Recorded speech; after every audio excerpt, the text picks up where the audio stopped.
अस्सलाम वालेकुम जी। The outline 2 जो कि टॉपिक था आपके लिए, economic crisis and governance challenges in Pakistan colon solution for sustainable development. अब ये टॉपिक जो पढ़ने में मुश्किल लग रहा है, फॉर्चुनेटली और अनफॉर्चुनेटली ये इसकी डिफ़िकल्टी टफ़ है, ये मुश्किल टॉपिक है। अब ये मुश्किल इसको क्या चीज़ बना रही है, वो ये बना रही है कि हमने इकोनॉमिक क्राइसिस को कितना परसेंटेज देना है, हमने गवर्नेंस चैलेंजेस इन पाकिस्तान को कितनी परसेंटेज देनी है, सॉल्यूशन हमने कितने लिखने हैं, और इसमें ये जो सस्टेनेबल डेवलपमेंट का वर्ड लिखा हुआ है इसका क्या मतलब है। यानी सबसे पहले तो इन टॉपिक की अंडरस्टैंडिंग होना हमारे लिए बड़ा ज़रूरी है, उसके बाद ही हम कुछ कर पाएंगे ना। किस चीज़ को कितनी वेटेज देनी है वो हमारे लिए बड़ा इंपॉर्टेंट है। और आया हमने गवर्नेंस चैलेंजेस को अकेले, उसके बाद गवर्नेंस इकोनॉमिक क्राइसिस को अकेले और सॉल्यूशन को अकेले रखना है, या हमने इनके दरमियान में कोई एक लिंक डेवलप करना है जिसकी वजह से हमारी आउटलाइन में या हमारे एसे में एक फ़्लो हो। अब ये सारी चीज़ें एनालाइज़ करना बड़ा मुश्किल है, क्योंकि मैं ख़ुद इस बात को मानता हूँ और आपको मैं जानबूझ के ये मुश्किल टॉपिक दे रहा हूँ, क्योंकि अब वो टाइम नहीं रहा कि आप आसान टॉपिक करते रहें। एग्जामिनर इस तरह के टॉपिक दे सकता है। तो इसकी अंडरस्टैंडिंग के लिए हम चलते हैं अगले पेज के ऊपर, और सबसे पहले तो ये अंडरस्टैंड करने की हम कोशिश करेंगे कि ये जो कॉलन था, इसमें ये जो यहाँ पे ये पड़ा हुआ है, इसका क्या मतलब था। इस कॉलन का मतलब ये था कि जो कॉलन से पहले आपका कंटेंट पड़ा हुआ है, आपने उसको 60% की वेटेज देनी ही देनी है, क्योंकि इसमें दो चीज़ें हैं ना, इकोनॉमिक क्राइसिस और गवर्नेंस चैलेंजेस। तो आया एक को अगर आप 30 दे रहे हो तो दूसरे को भी 30 देना पड़ेगा। अगर आप एक को 20 दे रहे हो, दूसरे को भी आपको 20 देना पड़ेगा, और जो रिमेनिंग 20% होगा वो आपने कुछ और करना है, जो कि आपको आउटलाइन में मैं सिखा रहा हूँ। लेकिन उसके बाद जो अगला पोर्शन है सॉल्यूशन, आपने उसको 40 रखना है। इट्स नॉट अबाउट कि आप 50-50 लेके चलो, इट्स अबाउट 60-40 कि आपका मेजर थीम इसमें क्या पड़ा हुआ है, वो ये वाला पड़ा हुआ है कि भाई economic crisis and governance challenges का जिक्र करो और बताओ कि इन दोनों की वजह से हम इनको हल करने के लिए हम किस तरह की सस्टेनेबल डेवलपमेंट कर सकते हैं। और यहाँ पर अगर आप ये नहीं समझ पाए कि डेवलपमेंट वर्सेस सस्टेनेबल डेवलपमेंट में क्या फ़र्क है, तो एक छोटी सी आपको एग्जाम्पल मैं देता हूँ। डेवलपमेंट का मतलब ये है कि आपका एक कंट्री है, ठीक है, आपका एक मुल्क है, उसको फॉर एग्जांपल रन करने के लिए 100 ट्रीज़ चाहिए, यानी उसकी इकॉनमी को रन करने के लिए एग्जांपल है छोटी सी, 100 ट्रीज़ चाहिए। आप क्या करते हो, 100 के 100 काट के अपना काम चला देते हो। दिस इज़ डेवलपमेंट कि आपने अपना काम चला दिया। लेकिन सस्टेनेबल डेवलपमेंट ये है कि आप 50 ट्रीज़ को कट करते हो, 50 को आने वाली जनरेशन के लिए छोड़ते हो कि ये जो 50 हैं ये ग्रो करके कल को 100 दोबारा हो जाएंगे, हम वो 50 छोड़ दें आने वाली जनरेशन के लिए। So in simple word sustainable development का ये डिफरेंस है। डेवलपमेंट वर्सेस सस्टेनेबल, एक में आप वक्ती तौर पे सोचते हो और एक में लॉन्ग टर्म सोचते हो। इसमें ये दोनों का बेसिक डिफरेंस है। तो हमने वो सोल्यूशन देने हैं जो कि सस्टेनेबल डेवलपमेंट का जिक्र करते हो, ठीक है, जिनमें सस्टेनेबल डेवलपमेंट पाई जाए। तो ये था जी आपका टॉपिक। और अब होता क्या है, जब एग्जामिनर आपको ये टॉपिक देता है तो वहाँ पे आपकी वो क्या स्किल चेक कर रहा होता है कि आप किस तरह टॉपिक को लेके चले। अगर तो आपने सिंपल सी आउटलाइन बनाई तो आपने वही इंट्रोडक्शन की हेडिंग दी होगी, दोनों का रिलेशन, और उसके बाद कुछ आपने इकोनॉमिक क्राइसिस का जिक्र किया होगा, कुछ गवर्नेंस चैलेंजेस का, और उसके बाद आप स्ट्रेट फॉरवर्ड सोल्यूशन के ऊपर आओगे और आपने ये टॉपिक ख़त्म कर दिया। But this is not this much easy. ये इतना आसान नहीं है जितना ये टॉपिक दिखाई दे रहा है, उतना आसान नहीं है कि आपने इकोनॉमिक चैलेंजेस बताए, आपने गवर्नेंस चैलेंजेस बताए, आपने सोल्यूशन दे दिए। नो, एक आगे स्टेप पे चलते हैं। इंटरमीडिएट स्टेप क्या था, same introduction, what is the relationship between economic crisis and governance challenges. उसके बाद आपने एक heading the economic crisis in Pakistan, governance challenges in Pakistan, और उसके बाद इन दोनों जो प्रॉब्लम्स हैं, दोनों जो मसाइल हैं, दोनों जो चैलेंजेस हैं, उनकी वजह से कंबाइंड इम्पैक्ट क्या पड़ रहा है, थोड़ा उसका भी तो बताओ। जब आप इम्पैक्ट का बताओगे तब आप सोल्यूशन दोगे तो अच्छा लगेगा ना। आपने सिर्फ प्रॉब्लम्स का जिक्र किया, प्रॉब्लम्स के बाद डायरेक्ट सोल्यूशन के ऊपर आ गए। नो, बीच में आपने एक लिंकिंग ब्रिज कायम करना था, जो कि का था इम्पैक्ट का। इन प्रॉब्लम की वजह से इम्पैक्ट क्या हो रहा है, और इस इम्पैक्ट को मिटिगेट करने के लिए आप कौन से सस्टेनेबल सॉल्यूशंस दे सकते हो, नॉट द सॉल्यूशंस बट कौन से आपके सस्टेनेबल डेवलपमेंट के सॉल्यूशन आप दे सकते हो। ये आपका इंटरमीडिएट लेवल था कि आपने सिंपल नहीं रखना। मैं इसको नहीं अप्रिशिएट करता कि ये जो तरीका है ये बिल्कुल ठीक नहीं है। एग्जामिनर इससे ऑफेंड होगा कि यार कोई लिंक नहीं बन रहा। वो जो हमने यहाँ पे बात की थी ना कि एक फ्लो कायम हो आपकी आउटलाइन में, एक ऐसे जब आप लिख रहे हो उसमें एक लिंकेज कायम हो आपके पैराग्राफ्स के बीच में, तो आपने ये वाला तरीका नहीं फॉलो करना था। आपने फॉलो करना था ये वाला तरीका, या वो तरीका जिसके ऊपर पूरी मैंने आउटलाइन आपके लिए बनाई है बहुत मेहनत करके, आपको मैं वो दिखा रहा हूँ अभी। अब अगर हम चलें अपनी स्क्रीन के ऊपर, तो आपके सामने ये मैंने एक कंप्लीट आउटलाइन बनाई हुई है। इट्स अ डिटेल्ड आउटलाइन, ठीक है जी। और इसको अब क्या कर रहे हैं, मैं आपके सामने डिकोड करने की कोशिश करूंगा और साथ में हम मिल के पढ़ने की कोशिश करेंगे कि इसमें पूछा क्या जा रहा था, हमने क्या क्या चीज़ें इसमें ऐड करनी थी। सबसे पहले आपने क्या करना होता है, वही सीखें इस बात को। एस्से 2 है, एस्से का टॉपिक आपने पेपर पे लाजमी लिखना होता है। उसके बाद आउटलाइन की हेडिंग है इंट्रोडक्शन, ये 1 के बाद इंट्रोडक्शन। उसके बाद आता है understanding the relation between economic stability, governance and sustainable development. कि एक कंट्री में जहाँ पे स्टेबिलिटी है, जहाँ पे गुड गवर्नेंस है, और उस दोनों फिनोमिनास का सस्टेनेबल डेवलपमेंट के साथ क्या रिलेशन है। यानी अगर इकोनॉमिक स्टेबिलिटी है, गवर्नेंस है, तो आपकी सस्टेनेबल डेवलपमेंट आसान होगी, मैं ये कहना चाह रहा हूँ। तो इन तीनों के दरमियान, क्योंकि देखो 2 टॉपिक तो है नहीं, आपने अक्सर क्या किया हुआ था, आपने ये किया हुआ था कि economic crisis and good governance के चैलेंजेस के दरमियान में क्या रिलेशन है, आपने ये चीज़ की हुई थी। Debunking the term economic crisis, debunking the term governance challenges. हमने करना क्या था कि हमने करना था कि अंडरस्टैंड करना है रिलेशन। तीनों चीज़ें लिंक है, ऐसा तो कभी नहीं हो सकता ना एग्जामिनर 3 अलग अलग आपको चीज़ें दे दे। आपने दी भी अलग चीज़ें हैं, लेकिन आपने एज एस्पिरेंट आपने उसके दरमियान लिंक आइडेंटिफाई करना है। Social media pros and cons, ठीक है जी। आया ये होगा कि आपने पहले सोशल मीडिया को लिखा, फिर उसके बाद आपने कुछ रैंडम से प्रोज लिख दिए, रैंडम से कॉन्स। आपने सोशल मीडिया के प्रोज लिखने थे, सोशल मीडिया के कॉन्स लिखने थे। Higher education ills and remedies, ठीक है जी। आपने पहले हायर एजुकेशन को डिफाइन किया, आपने इल्स को डिफाइन किया, आपने रेमेडीज को, लेकिन इल्स एंड रेमेडीज वो लिंक्ड है हायर एजुकेशन के साथ। तो इसी तरह आपके जो सोल्यूशन फॉर सस्टेनेबल डेवलपमेंट है, उनका गवर्नेंस के साथ और उनका इकोनॉमिक स्टेबिलिटी के साथ कोई रिलेशन है, हमने ये आइडेंटिफाई करना है। That is why I said कि ये टॉपिक ज़रा डिफिकल्ट है। अच्छा, सेकंड आपकी जो नेक्स्ट पैराग्राफ होगा, आपने वो ये वाला लिख देना है, ठीक है जी। अब linkages between economic crisis and governance challenges. अब हमने क्या करना है, हमने ये जो 2 के ऊपर की टर्म्स थी हमारी, इकोनॉमिक क्राइसिस की टर्म और गवर्नेंस चैलेंज की टर्म, इन दोनों के दरमियान में हमने एक लिंक आइडेंटिफाई करना था। हमने देखना था कि इन दोनों के दरमियान में क्या ताल्लुक है। और पहले हम क्या करते हैं, हम कहते हैं इकोनॉमिक क्राइसिस क्या करता है, इंटेंसिफाई करता है गवर्नेंस इश्यूज को। और दूसरी हेडिंग मैं दे रहा हूं कि गवर्नेंस फेलियर्स जो हैं वो इकोनॉमिक डिक्लाइन को लीड करती हैं। ए का बी के साथ रिलेशन है, बी का ए के साथ रिलेशन है। तो अब देखें कि अब आपने क्या किया, उठा के एक लिंक डेवलप कर दिया। वो जो एक फ्लो टूट रहा था आपकी बेसिक आउटलाइन में कि इकोनॉमिक क्राइसिस अलग पड़े हैं, गवर्नेंस चैलेंजेस अलग पड़े हैं, सस्टेनेबल डेवलपमेंट अलग पड़ी है। सबसे पहले तो हमने यहाँ पे आके उन सबको एक जगह पे जमा किया। उसके बाद हम पहले 2 को पकड़ते हैं, जो कि 60% हमारा पोर्शन कवर करेगा। Economic crisis intensifying governance issues, ठीक है जी। ये गवर्नेंस इशूज़ को क्या कर रहा है, इंटेंसिफाई कर रहा है। कैसे, अब मैं आगे वो करूँगा, ठीक है जी। यहाँ पे ये भी आप कर सकते हैं कि how economic crisis intensify governance issue, लेकिन हमने ये क्या किया हुआ, इंटेंसिफाइंग का जीरन यूज किया हुआ है दोनों के दरमियान लिंक कायम करने के लिए। Increased political instability due to economic hardship leading to frequent government changes, ठीक है जी। और उसमें ह्यूमन राइट वॉच की रिपोर्ट 2024 का हमने जिक्र कर दिया। Erosion of public trust in institution resulting in weak governance, कि लोगों का जो आपके पब्लिक डिपार्टमेंट है उनमें जो ट्रस्ट है वो ख़त्म हो रहा है, उसकी वजह से गवर्नेंस के ऊपर क्या पड़ रहा है, असर पड़ रहा है। A survey indicated that public confidence in government institution have significantly decrease as inflation and economic challenges persist. आपकी जो लीडरशिप है, आपकी जो गवर्नेंस है इंस्टीट्यूट्स की, वो ख़त्म होती जा रही है, क्योंकि इकोनॉमिक चैलेंजेस और इन्फ्लेशन उसका क्या है, मेन कॉज है। दूसरी बात हमने कही थी, social unrest fuelled by economic difficulties challenging the government ability to maintain order. अभी जो रिसेंट पख्तूनख्वा में वो जो जिरगा चल रहा है, नेशनल कौमी जिरगा है, जो किस लिए हो रहा है, आया उनका वैसे ही दिल कर रहा था, नो, उनकी इकोनॉमिक डिफिकल्टीज बढ़ती जा रही हैं, हर जगह से इकोनॉमिक तौर पे वो पिसते जा रहे हैं, ठीक है। That is why they are on the roads. तो आपके इकोनॉमिक डिफिकल्टीज क्या है, वो मेंटेन ऑर्डर करने में गवर्नमेंट को एक चैलेंज दरपेश कर रहे हैं। तो देखो, चैलेंजिंग गवर्नमेंट इकोनॉमिक डिफिकल्टीज, तो यहाँ पे भी देखो आपके challenges in governance, economic crisis या इकोनॉमिक डिफिकल्टीज, हम वो कीवर्ड भी हिट कर रहे हैं जो चीज़ हमसे पूछी गई थी। अब हम उसके दरमियान में एक लिंक, एक राब्ता कायम करते जा रहे हैं। अच्छा, अब आते हैं अपनी बी हेडिंग के ऊपर कि governance failures leading to economic decline. कौन सी वो गवर्नमेंट की फेलियर्स हैं गवर्नेंस की जो आपको इकोनॉमिक डिक्लाइन की तरफ लेके जा रही हैं। Poor management of public resources and finances exacerbating economic instability. आप रिसोर्सेज मैनेज नहीं कर पा रहे पब्लिक, जिसकी वजह से इकोनॉमिक इंस्टेबिलिटी बढ़ती जा रही है। करप्शन जो है, जो कि एक गवर्नेंस फेलियर है, गवर्नेंस का एक इशू है।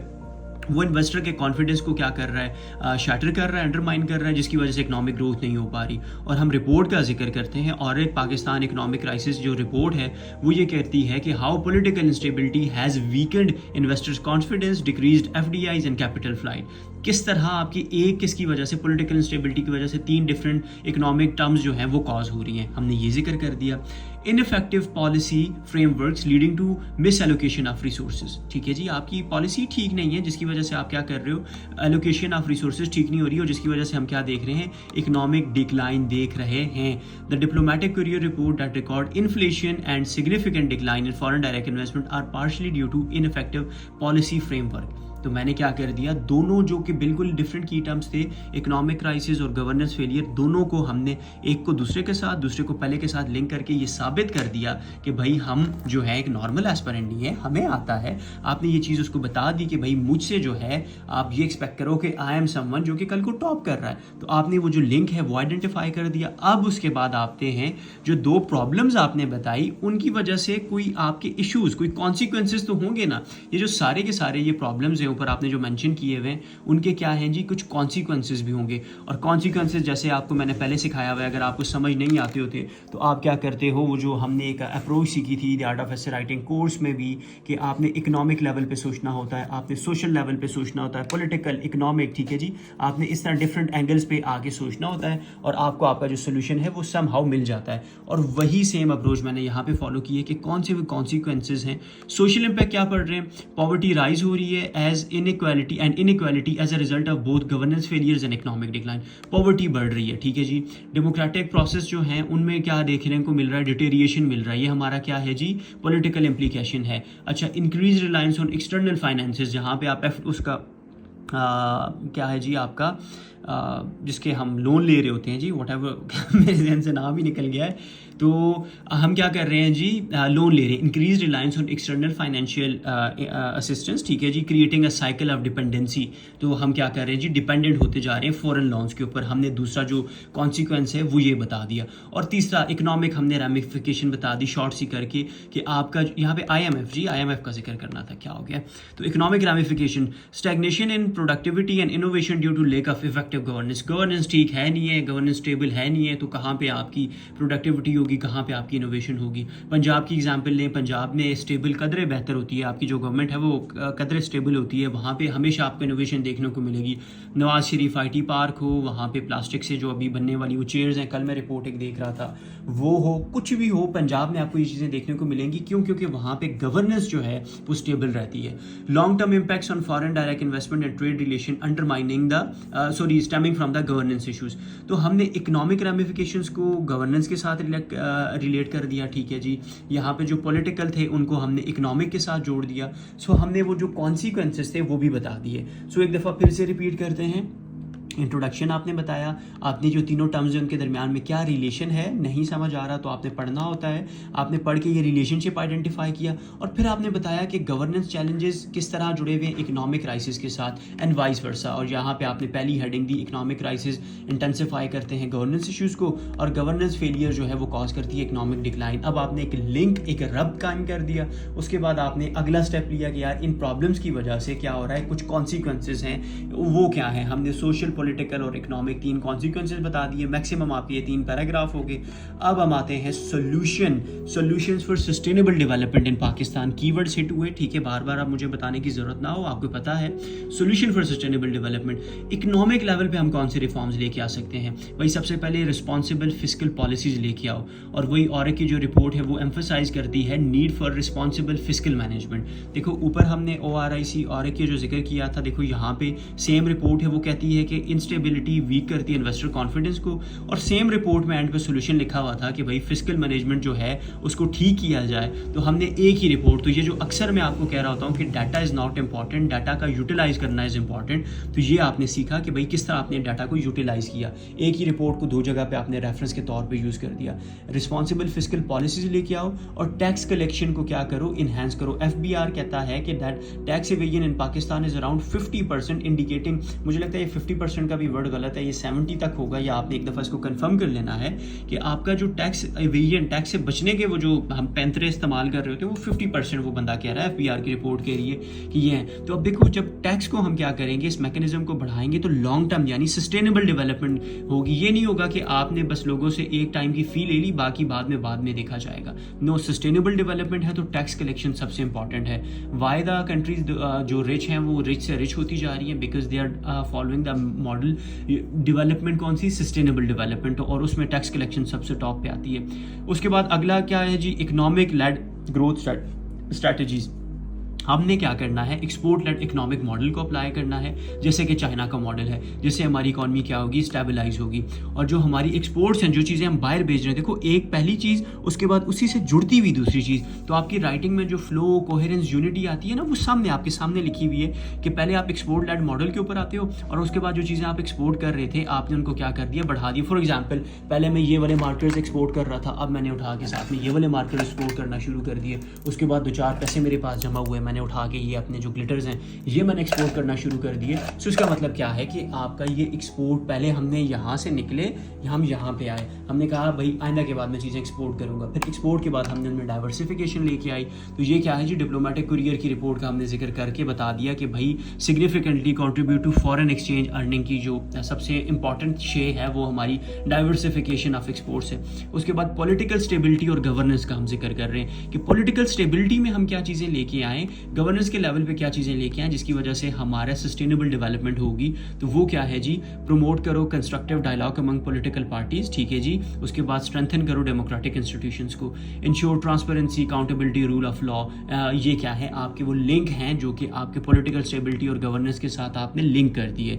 अच्छा, सोशल प्रोटेक्शन के प्रोग्राम्स हों आपके, एक्सपैंड करो सोशल सेफ्टी नेट्स को, जो कि आपकी जितनी भी वल्नरेबल पॉपुलेशन है इकोनॉमिक ट्रांजिशन के दौरान वो पिस ना जाए। लॉन्ग टर्म हमने सस्टेनेबल देखनी है ना, तो हमने क्या करना है, सोशल सेफ्टी नेट्स जैसे कि एहसास प्रोग्राम बाय इमरान खान, आपका बेनज़ीर का जो है जी इनकम सपोर्ट प्रोग्राम बेनज़ीर साहिबा का, आपने वो मेंशन कर देना है एज एन एग्जांपल। लेकिन पॉलिटिकली हम क्या कर रहे हैं, न्यूट्रल हैं, इसलिए हमने यहाँ पे कोई एग्जांपल ऐड नहीं की। क्या पता बंदा PTI का सपोर्टर हो, क्या पता वो PMLN का सपोर्टर हो, तो हमने वो उसको मौका ही नहीं दिया।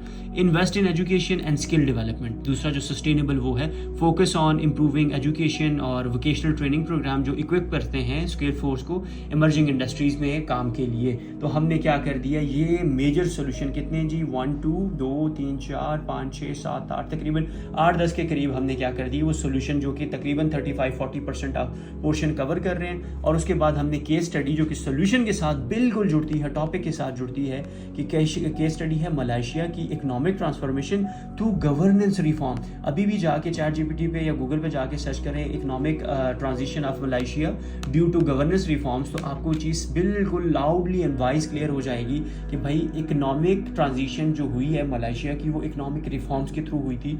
और ये केस स्टडी बिल्कुल फिट बैठ रही है आपके economic crisis and governance challenges के साथ, कि कैसे गवर्नेंस को बेहतर करके इकोनॉमिक क्राइसिस को ख़त्म किया गया और लॉन्ग टर्म सस्टेनेबल डेवलपमेंट लाई गई मलेशिया के थ्रू, ठीक है जी। हमने वो केस स्टडी का इसमें एक जिक्र कर दिया।